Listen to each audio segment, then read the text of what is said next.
যাচ্ছি এবং সৎভাবে স্বচ্ছতার সাথে আপনারা রিপোর্ট করেন। কোনো অস্বচ্ছ রিপোর্ট ইসলামিক না, এটা আনইসলামিক প্র্যাকটিস। স্বচ্ছতা হচ্ছে গিয়ে ইসলামের একটা মূলনীতি। কাজে আপনারা স্বচ্ছ রিপোর্ট আমাদের সামনে হাজির করেন। যা হওয়ার হয়েছে, কি পরিস্থিতিতে হয়েছে সেগুলো আমরা দেখব। হ্যাঁ, যে পরিস্থিতিতে হয়েছে সেখানে আপনি কতটুকু কমপ্লিসিট ছিলেন বা ছিলেন না সেগুলোকে আমরা সার্বিক কনটেক্সটে বিবেচনা করব। কিন্তু আপনাকে আমাদের সামনে পূর্ণ পিকচারটা দিতে হবে।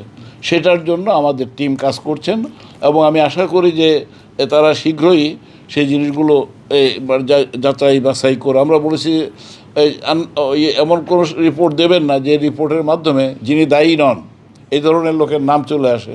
আপনারা সঠিক একটা রিপোর্ট আমাদের কাছে দিবেন, আমরা যাতে ইনসাফের সাথে আমরা বিষয়টাকে দেখতে পারি।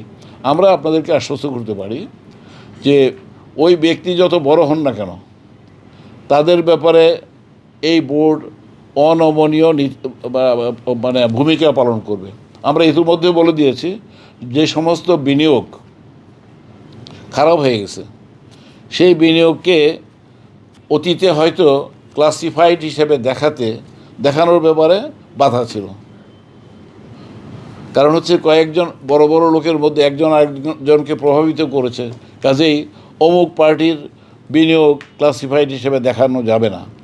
আমরা এখন তার উল্টাটা হবে, আমরা বরং ম্যানেজমেন্টকে চাপ দেব যেটা ক্লাসিফাইড হওয়ার কথা সেটাকে ক্লাসিফাইড না দেখানোটাকেই আমরা একটা মন্দ কাজ হিসাবে চিহ্নিত করব।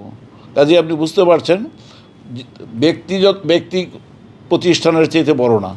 তিনি যত বড় ব্যবসায়ী হন না কেন তিনি আমার টাকা দেবেন না আর আমি আমার ব্যাংক দুরবস্থায় পড়বে, এটা আমরা টলারেট করব না।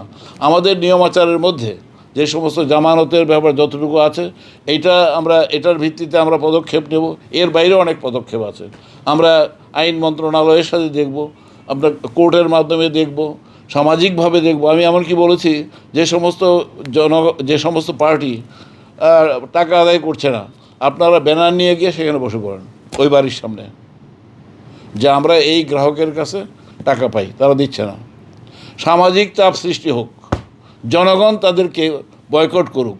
এটা দুষ্টের দমন শিষ্টের লালনের কাজটা এই দেশে হয়নি বলেই তো সংকট তৈরি হয়েছে। হ্যাঁ, আমরা দুষ্ট মানুষ যারা আমাদের সাথে ঘটনাক্রমে যাদের সাথে জড়িয়ে গেছি তাদেরকে আমরা এক্সপোজ করব এবং তাদের জন্য সামাজিকভাবে স্বাধীন বিচরণ, বাহাদুরির সাথে বিচরণ করার রাস্তা বন্ধ করে দেব। এবং আমরা মনে করি যে যেটা এই পদক্ষেপ কার্যকরী